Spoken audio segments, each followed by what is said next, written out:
Hey everyone, welcome to Nardin English. به ناردین انگلیش خوش اومدین. امروز جلسه نهم آموزش‌های 0 تا 100 رو با همدیگه قرار داشته باشیم. لطفاً حتما کانالمون رو سابسکرایب کنید. اوکی. آموزش امروز در مورد گیو و کاربردهای متفاوت گیو هستش. نکته مهمی که باید همیشه در نظر بگیریم اینه که گیو در واقع 2 تا مفعول میگیره. Give needs 2 objects. We give someone something. در واقع ما چیزی رو به کسی میدیم. اون چیزی که میدیم یک مفعوله و اون کسی که اون چیز رو میگیره مفعول دومه. برای مثال I gave my sister a book. من به خواهرم یک کتاب دادم. به چه کسی کتاب دادم؟ به خواهرم. به خواهرم چه چیزی را دادم؟ یک کتاب. پس give 2 تا مفعول میگیره. یکی شخص دریافت کننده هستش، یکی هم اون چیزی که به کسی داده میشه. یا she gives us vegetables. او به ما سبزیجات میده. او به چه کسی سبزیجات میده؟ به ما. او به ما چه چیزی میده؟ سبزیجات. اوکی. مورد بعدی give something to someone هستش. چیزی به کسی دادن که to در واقع plus receiver هستش. بعد از to اون شخصی در واقع میاد که دریافت کننده باشه.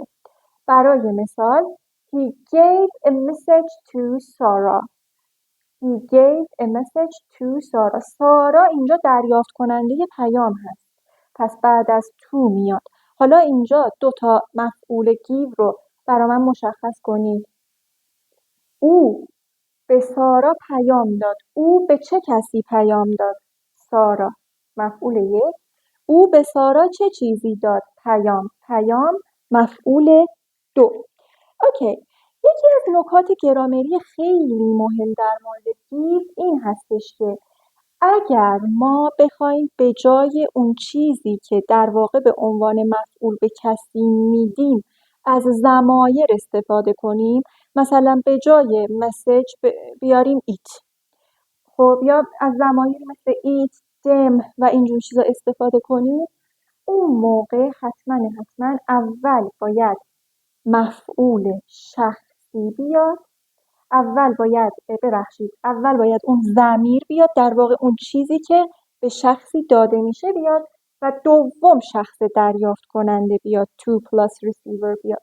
برای مثال She gave a camera to her. او به او یک دوربین داد. کامرا مفعول 1، her مفعول 2. یا میتونین بگین She gave her a camera. شخص اومده اول تو حذف شده و مفعولی که در واقع شی هست رفته آخر. ولی اگه بخوایم به جای کامرا از ایت استفاده کنیم باید اول ایت رو بیاریم. میشه She gave it to her که ایت برمیگرده به کامرا. یعنی شما نمیتونین بگین She gave her it. این غلطه. اوکی. پس حتما در نظر داشته باشین که give 2 تا مفعول میگیره و شما اگه بخواید بعد از اون شخص دریافت کننده رو بیارین از to plus receiver استفاده میکنین.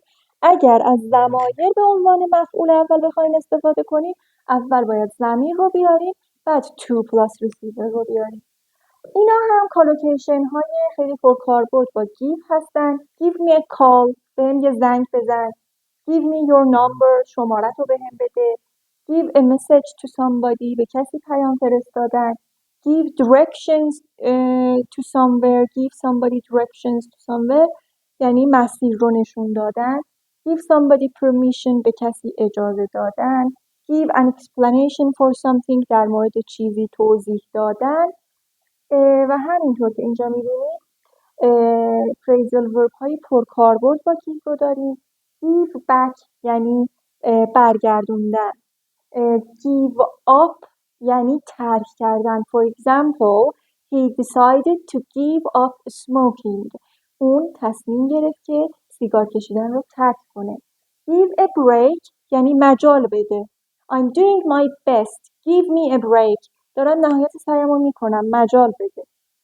Give me a hand یعنی کمکم کن. To give somebody a hand یعنی به کسی کمک کردن. Please give me a hand with this box. لطفاً کمکم کن این جعبه رو حالا یا بلند کنم یا حمل کنم. تا آموزش‌های بعدی. بای بای.